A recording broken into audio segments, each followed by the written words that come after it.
Katie Stam is Miss America 2009 and an Indiana 4-H alum. She's been kind enough to wake up early, join us now in the studio with more. How early was the wake-up call this morning? It actually wasn't too bad last year. Prepared me well for early mornings. So, 4:15 a.m., not too bad. I'm used to like 3 a.m., 3:30 a.m. How big was the cup of coffee to kind of get you? It was huge. Okay. That's Half a gallon, maybe. I haven't drank all of that yet, though. How has life changed since Miss America 2009? Completely, but all for the better. I've just grown so much as an individual from all of my traveling. I've been able to really see the world. I'm 24 years old, and how many 24-year-olds can say that they've traveled over 250,000 miles? I've truly seen every corner of the country, but my communication skills have grown. I've learned how to relate to people of all ages because of the experience that I've been given. I've learned how to stand up in front of an audience of thousands of people, or cameras, that's right.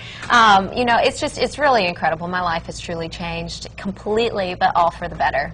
All for the better. Any negatives throughout the pageant season? Because it is difficult, having to be looking spot on. You can't go out in sweatpants and makeup free a lot of the time. I know, and I'm very used to that. I'm a farm girl, so I'm used to no makeup and hair and a ponytail. But yeah, it was truly a life-changing experience. But even on the bad days, because it's more than a full-time job. You work 7 days a week, every week for an entire year. And like I said earlier, you have mornings as early as 3 a.m.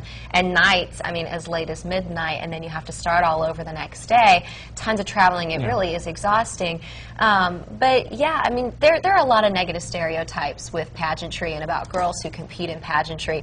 But I think if you do it for the right reasons and you have a positive purpose behind it, then it's going to be a good experience, and you're going to be able to put down a lot of those negative stereotypes. That's the negative side about competing in pageants. But I've had a wonderful experience, and it's a wonderful organization to be a part of. And no doubt, the building blocks for the foundation was laid, very early on, and it's, I'm guessing, why you're speaking about 4-H and the positives it gave you growing up and enabling you to go out around the world and eventually become Miss America 2009. Exactly. Well, I have a very strong passion for service, and actually community service was my platform, competing for Miss America.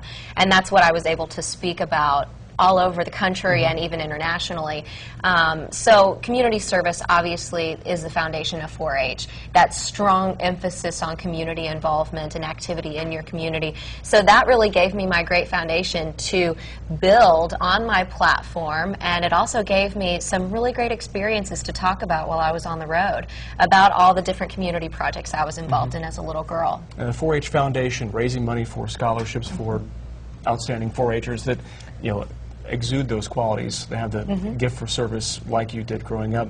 How can people take part? There's a website we can go to. We're going to put up on the screen. That's right. IN.4H.org. Absolutely lots of information there. Get your kids involved. Nieces, nephews, anybody. There's something in 4-H for everyone. That's what I always like to tell everybody. 92 counties here in Indiana. There's so many different programs with 4-H and so many different projects, and you learn so much, not just leadership and service, but again, some of those things that I was talking about that I learned through pageantry. My foundation was started in 4-H, and then also support 4-H, give to 4-H, because there's a lot of really great programs that are really started and come off of 4-H. Once again, www.in.4h.org. Your favorite project? Right. Taking my dairy cattle. I loved showing my cow at the fair. I wish I still could, but I've already been a 10-year member, so maybe they had to boot you out so you could go around the world. They had to boot me out, I know. Okay, thank you very much. We appreciate it. Thanks for coming in. Coming up